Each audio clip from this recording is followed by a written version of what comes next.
Salut à toutes et à tous, je vous retrouve pour le nouveau chapitre de Retro Movies numéro 43. Et oui, déjà 43e épisode de cette rubrique que personnellement j'adore partager avec vous pour la chaîne donc Attention ça tourne. Et aussi pour mon blog, donc les Chroniques d'Atreyu, sur lequel je fais aussi pas mal de critiques écrites cette fois de cinéma de genre. Voilà, c'est ma passion, donc évidemment, comme je vais dire, les films dont je traite ici donc, sont toujours des films, bien sûr, donc, qui traitent les années 60, on va dire en particulier à 90, vraiment les décennies pour moi les plus prolifiques en cinéma de genre. En particulier, en tout cas, à mon goût. C'est, je le précise comme toujours, bien des films que j'ai particulièrement adorés, ou en tout cas appréciés. Pour certains des chefs-d'œuvre, pour d'autres des excellents films, ou en tout cas des films que j'ai envie de remettre bien sûr en lumière, pour aussi vous les faire découvrir pour ceux qui ne les auraient bien sûr jamais découverts, je veux dire, parce qu'ils ne sont pas aussi de la génération de certains films et qui, justement, qui veulent peut-être faire un effort de les découvrir pour vraiment voir qu'il y a des véritables chefs-d'œuvre du cinéma qu'il faut que vous devez, en tout cas spectateur, en tant que spectateur, de découvrir. Et pour ceux qui connaissent déjà, tant mieux, ça vous replongera un peu peut-être dans certains films, comme le film de ce soir dont je vais parler, Le Limier, donc réalisé par bien sûr le grand cinéaste américain Joseph L. Mankiewicz. Pourquoi j'ai choisi Le Limier ? Tout simplement parce que c'est un film qui est sorti en 72 avec deux immenses acteurs. Je vais revenir un petit peu sur le pitch de l'histoire. Qui réunit à l'affiche Laurence Olivier, deux acteurs anglais très connus, Laurence Olivier et Michael Caine. Voilà, Laurence Olivier est décédé. Michael Caine est toujours de ce monde, heureusement. Voilà, mais ici, donc, on a le droit, vous allez voir, à un duel au sommet entre deux immenses comédiens. Et d'ailleurs, ce film est véritablement, comme je dis souvent, une pépite dans le genre, puisque c'est un huis clos avec seulement deux personnages à l'écran. Et c'est tout, je dirais, le côté brillant, en tout cas, au niveau de l'écriture de ce film. Qui je crois, attendez, je vais resituer, tiré d'une pièce de théâtre, mais avant cela, je vais quand même vous mettre, très important, la musique du film, qui donc est signée John Addison. Voilà, avec une chanson également dans la BO qui est très très belle, qui est signée Cole Porter. De quoi nous parle Le Limier, donc ce film, je dirais thriller policier, en quelque sorte, vraiment. En fait, l'histoire commence réunie en fait de deux personnages. En fait, c'est Michael Caine qui joue donc un que je me souvienne, parce que ça fait longtemps aussi que je me l'étais repassé, mais je m'en souviens quand même. Voilà, c'est Michael Caine, donc, qui joue un coiffeur qui s'appelle Milo Tyndall, et puis donc il est invité par Andrew White, qui est un auteur de romans policiers. Donc il l'invite dans sa demeure remplie d'automates mécaniques, voilà, et donc il l'invite parce qu'il sait que Milo Tyndall, en tout cas le coiffeur joué par Michael Caine, est donc l'amant de sa femme, Marguerite. Donc, en fait, il va l'inviter dans sa demeure pour lui parler de cette vérité, qu'il a découvert, le fait qu'il sortait avec sa femme. Donc Milo Tyndall sort avec la femme de Andrew White, joué par Laurence Olivier. Voilà, donc, et puis donc il va lui proposer de réaliser une arnaque à l'assurance pour qu'il dispose, vous voyez, carrément, il lui propose un arrangement au lieu de s'emporter, pour qu'il dispose de fonds suffisants afin que Marguerite, donc sa femme, vive confortablement et puis reste avec lui. Voilà, donc ensuite il va lui proposer à Milo, au coiffeur, de simuler un cambriolage, de repartir avec des bijoux pour pouvoir toucher l'argent de l'assurance. Voilà, à partir de là, donc Milo accepte, voilà. Il simule une bagarre, etc., pour rendre le cambriolage plausible. Et puis donc va commencer cette histoire absolument passionnante, ce jeu du chat et de la souris en fait, hein, où entre les deux hommes il va y avoir donc quiproquo et rebondissement à travers une intrigue absolument géniale d'intelligence d'écriture, puisque justement on va pas vraiment savoir qu'est-ce qui va se passer jusqu'à la fin. C'est tout l'intérêt, c'est que c'est pas du tout prévisible, c'est qu'on ne sait pas du tout qui joue le chat et qui joue la souris ou inversement. Mais en tout cas, vous allez voir que si vous n'avez pas deux immenses acteurs dans ce genre de film, c'est quasiment, on va dire, peine perdue. Parce que là, évidemment, alors je vous mets quelques images du film, évidemment. C'est peine perdue puisque, évidemment, l'intérêt, c'est de pouvoir, justement, quand même tenir, puisque tout tient sur la prestation des deux comédiens, c'est d'avoir quand même un casting qui permette quand même que le film soit vraiment très bien tenu au niveau des dialogues, de la mise en scène, aussi puisque la mise en scène a son importance, puisque elle est quasiment tournée que dans la propriété en fait de Andrew Weick. Et c'est vrai que le film tient vraiment sur cette gageure de pouvoir mettre ces deux personnages à l'écran et de faire une sorte de duel au sommet entre justement un qui essaie de monter un coup à l'assurance en lui proposant un marché, et puis l'autre qui va donc accepter, mais qui en fait va se rendre compte que son hôte n'est pas tout à fait étranger justement à ce qu'il va lui réserver après, c'est-à-dire une sorte de vengeance quand même, puisqu'il sort, et ça il l'a mal encaissé quand même, il sort avec sa femme.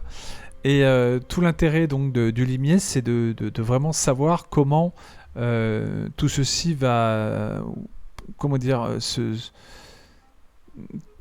où ceci va nous mener dans l'histoire, savoir comment la finalité, en fait, je dirais la chute très importante de ce film, c'est justement c'est d'être surpris, c'est d'avoir un coup de théâtre. Le film, c'est comme une pièce de théâtre filmée, je dirais presque, sauf qu'il y a quand même, c'est pas vraiment, on est aussi dans un aspect cinématographique au niveau de la mise en scène, puisqu'on a quand même des scènes en extérieur, notamment dans le jardin de la propriété. C'est un film qui joue vraiment sur, je dirais, bien sûr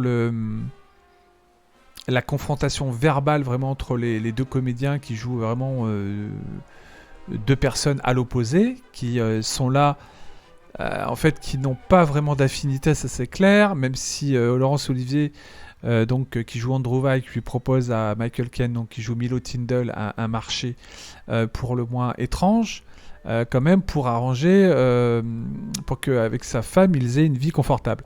Mais comme je dis, Andrew Weick a plus d'un tour dans son sac et ne va pas, en tant qu'auteur de romans policiers, en plus, ne va pas accepter, je dirais, non plus facilement que son invité sorte avec sa femme impunément et qu'il ait détruit en quelque sorte aussi la relation, sa relation avec sa femme, parce que ce monsieur est riche, évidemment, mais l'argent ne fait pas le bonheur, comme on dit, et sa femme préfère être avec le coiffeur Milo Tindall, donc joué par Michael Caine. Et c'est vrai que ce qui est génial aussi dans ce film, c'est de pouvoir donc s'apercevoir que de fil en aiguille, en fait, les deux hommes vont rivaliser en fait d'intelligence, hein, finalement, parce que aussi bien finalement l'auteur de romans policiers, qui lui devrait être plus à même de concevoir justement le piège dans lequel il a, on va dire, le piège qu'il a tendu à son invité, mais il ne sait pas également que son invité est capable aussi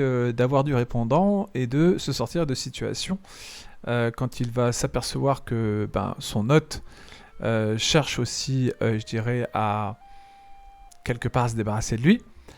Et évidemment, et donc va falloir que aussi Milo Tindall, donc Michael Caine, rivalise, je dirais, de subtilité pour pouvoir être à la hauteur de son hôte, en fait, qui est, comme je le dis, et c'est là le paradoxe, un auteur de romans policiers qui imagine un stratagème, comme dans ses romans policiers, pour piéger en fait son invité. Donc le fait de réunir ces deux immenses acteurs dans un tel duel, vraiment donc une confrontation, je dirais, qui est basée sur justement les apparences, les faux semblants, la manipulation, le mensonge, les rebondissements, etc. C'est vraiment très subtil. Voilà, c'est pour ça que c'est un film qu'il faut absolument découvrir, parce que je dirais que pour moi, c'est un chef-d'œuvre du cinéma. Encore une fois, c'est le dernier film de Joseph Mankiewicz, hein, à qui on doit bien sûr des films, pour vous resituer un peu quand même le metteur en scène que c'était, Mankiewicz. Il est mort le 5 février 93 à Mankisko, donc réalisateur, scénariste, producteur de cinéma américain, comme je vous l'ai dit au début, qui a fait des films comme La Comtesse aux pieds nus, comme Ève, excusez-moi que je revienne sur L'aventure de Madame Muir, excellent film de fantôme, absolument génial, ou Quelque part dans la nuit, ou Le Château du Dragon avec Vincent Price, mais surtout, sans doute son chef-d'œuvre, je dirais le plus connu, hein, sur lequel d'ailleurs on reviendra dans un Retro Movies avec deux amis, je dirais cinéphiles, hein, Olivier et Patrick, alias Delirious et Babas. Donc bien sûr, je parle du film Cléopâtre en 1963, avec bien sûr deux grands monstres du cinéma également à l'écran, qu'étaient Elizabeth Taylor et Richard Burton. D'ailleurs, je vous parlerai bientôt d'un film que j'ai vraiment trouvé fabuleux. Pareil, un duel au sommet, mais plus dans le cadre d'une dispute en fait, qui s'appelle Qui a peur de Virginia Woolf, réalisé par Mike Nichols. Je prépare un rétro movie sur ce film parce que j'ai pris une claque magistrale en voyant ce film, une leçon de cinéma, un huis clos également lors d'un dîner. Et une prestation des deux comédiens absolument époustouflante. Vraiment, c'est un régal au niveau des dialogues, au niveau de leurs prestations. Enfin, voilà. Mais j'y reviendrai. Pour l'heure, donc, pour parler du Limier, qui est aussi un film qui est vraiment basé vraiment sur, je dirais, le scénario, l'écriture, l'intelligence du récit, un récit policier donc, où justement la mise en abîme entre ce qu'écrit l'auteur, donc l'hôte en question qui est auteur de romans policiers, qui confronte un simple coiffeur donc à une situation complexe dans une énigme dans laquelle il entraîne pour se débarrasser de lui en quelque sorte, et puis je dirais l'invité qui va ruser aussi pour essayer de se mettre à la hauteur de du guet-apens dans lequel il a été convié en fait. Donc voilà, c'est vraiment un film indispensable si vous ne connaissez pas Le Limier. Magnifique jeu du chai de la souris entre deux immenses acteurs bien sûr qui tous les deux, comme pour le film que je vous ai cité de Mike Nichols, offre une fabuleuse prestation. D'ailleurs, je vais vous mettre un petit peu pour changer donc le trailer du film, hein, pour vous donner aussi une petite idée du côté du contexte. Hein. Vous voyez que donc ça se passe surtout en intérieur, dans cette maison, dans ce manoir, hein, dans lequel Laurence Olivier donc reçoit Michael Caine. Tout est basé, je dirais, bien sûr, sur, comme je dis, une dualité verbale, où chacun se ment finalement, essaie de... En fait, si vous voulez, il y en a un qui va essayer de prendre je dirais, qui se sent plus intelligent, bien sûr, c'est l'auteur de romans policiers, joué par Laurence Olivier, qui se sent plus à même de confondre en fait son invité pour le piéger en fait. Mais sauf que l'invité, il est capable aussi d'avoir vraiment une caractéristique bien particulière, c'est qu'il connaît bien les auteurs, les romans aussi de son hôte, et qu'il est très féru aussi, je crois, si je me souviens bien, de romans policiers. C'est un film absolument brillant dans l'interprétation, c'est une claque, parce que c'est un régal, ça dure 2h10, hein, mais c'est vraiment 2h10 qui sont tellement, je veux dire, passionnantes en termes d'écriture et de jeu d'acteur à l'écran. Je vous dis... c'est pas que du théâtre, c'est du théâtre filmé quelque part, mais c'est cinématographique quand même, ça reste cinématographique. On sent qu'on n'est pas dans une pièce de théâtre. On sent qu'il y a quand même du mouvement dans la mise en scène. Il y a vraiment une vie qui est donnée par Mankiewicz à l'écran sur ce film. Voilà, c'est un film, comme je dis, proche du théâtre, mais qui finalement reste cinématographique quand même. Et plus vous voyez, et plus moi, plus le film avançait, plus je me disais, mais là, on tient une perle du cinéma, je dirais, on va dire, du cinéma centré sur les deux personnages, sur les personnages en fait. Et, et en fait, on plonge à 100% dans cette histoire diabolique qui est pleine de, enfin surtout qui a un rebondissement final excellent. L'intrigue, donc le film repose vraiment sur l'intrigue. Bien sûr, le jeu des acteurs qui est un véritable régal. Voilà, je crois que de toute façon, c'est un film qu'il faut absolument découvrir. Vous connaissez mon amour du cinéma des années 70. Ce film, c'est, je dirais, le chant d'honneur d'un réalisateur qui a accompli des prouesses, qui termine sur un chef-d'œuvre, qui a fait des films vraiment excellentissimes. D'ailleurs, j'avais oublié de vous citer aussi de Mankiewicz, Soudain l'été dernier, qui est absolument brillant, avec Elisabeth Taylor également. Ou alors Guêpier pour trois abeilles, qui est une sorte de film un peu qui, je dirais, qui serait quelque part, qui ressemble, je dirais, à un roman d'Agatha Christie. Voilà, et puis surtout le western Le Reptile, hein, son avant-dernier film avec Henry Fonda et Kirk Douglas. Excellent western avec une intrigue très bien imaginée également. Voilà, c'est un réalisateur qui a fait une vingtaine de films, mais voilà, il y a des films très marquants dans la carrière de Mankiewicz. Voilà, moi je ne saurais que trop vous conseiller, bien sûr, je dirais, ce film, ce dernier film que Mankiewicz réalise vraiment avec une maestria, je dirais, dans la direction d'acteurs. À la limite, des acteurs comme ça, vous n'avez peut-être même pas besoin de les diriger, tellement ils sont déjà bons, en fait, à la base. Donc voilà, c'est vrai que, comme je dis, c'est ce genre de films, il faut déjà aimer, je dirais, les choses-trappes, l'intelligence, je dirais, des dialogues. Si vous aimez bien sûr les dialogues, vous allez pouvoir vous régaler. Le double sens aussi que les dialogues apportent à l'intrigue. Le soin à chaque, je dirais, phrase aussi écrite par Mankiewicz. Attendez, juste je vérifie parce que si je me souviens bien dans mes petites notes, j'avais noté si donc Mankiewicz avait notamment écrit l'histoire. Mais non, c'est Mankiewicz, c'est donc signe la mise en scène et le scénario est de Anthony Sheffer.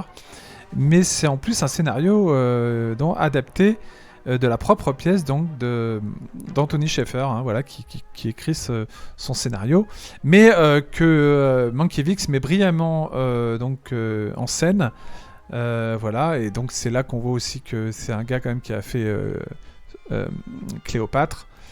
Voilà, et donc le film, donc au fil de l'intrigue, donc les enjeux se dévoile, et puis je dirais que il y a beaucoup de choses qui se passent quand même en 2h10 entre ces deux-là, et tenir tous les deux, hein, je dirais,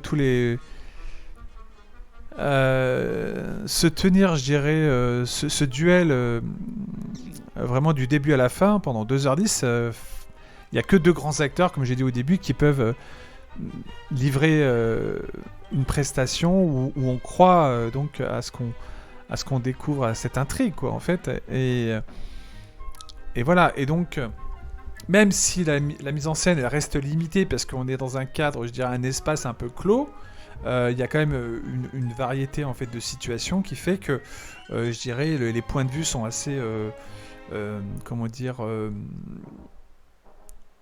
ils sont assez étudiés pour qu'on ait quand même une variété dans l'approche des plans, avec les deux personnages qui en champ contre champ, avec parfois une caméra aussi qui je dirais varie beaucoup, je dirais, ça c'est plutôt dans le montage, les plans, dans la mise en scène.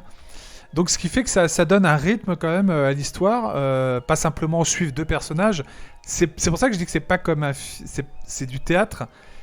C'est du théâtre presque filmé, mais ça reste cinématographique parce que au théâtre on peut pas faire bouger une caméra, quoi. C'est fixe et voilà. Donc il y a des spectateurs, des acteurs jouent et puis donc ils sont statiques, ils bougent, je dirais, dans la pièce où ils jouent, dans la scène en fait où ils jouent. Et puis au cinéma on peut justement varier, je dirais, les positions de caméra pour qu'il y ait quand même du mouvement autour des deux personnages, et c'est ce qui fait que ce film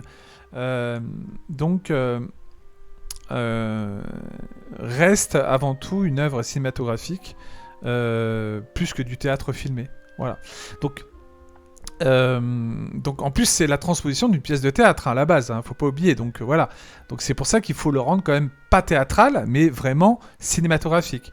Et c'est ce qu'il arrive à faire Mankiewicz avec l'adaptation donc de la pièce de Schaeffer. Donc il en fait un brillant exercice de style, je dirais. Voilà, c'est un film voilà absolument génial. Donc pour moi qui je dirais clôture donc la carrière de Mankiewicz sur un chef-d'œuvre. Tout simplement quoi, voilà. Donc pas d'hésitation pour ce film fabuleux. De Mankiewicz. Je conclurai donc là-dessus pour vous dire qu'il faut absolument que vous découvriez ce bijou. Parce que vous passeriez à côté de quelque chose d'absolument fabuleux. Encore une fois, sorti dans les années 70. Et puis voilà. Donc, régalez-vous, tentez le...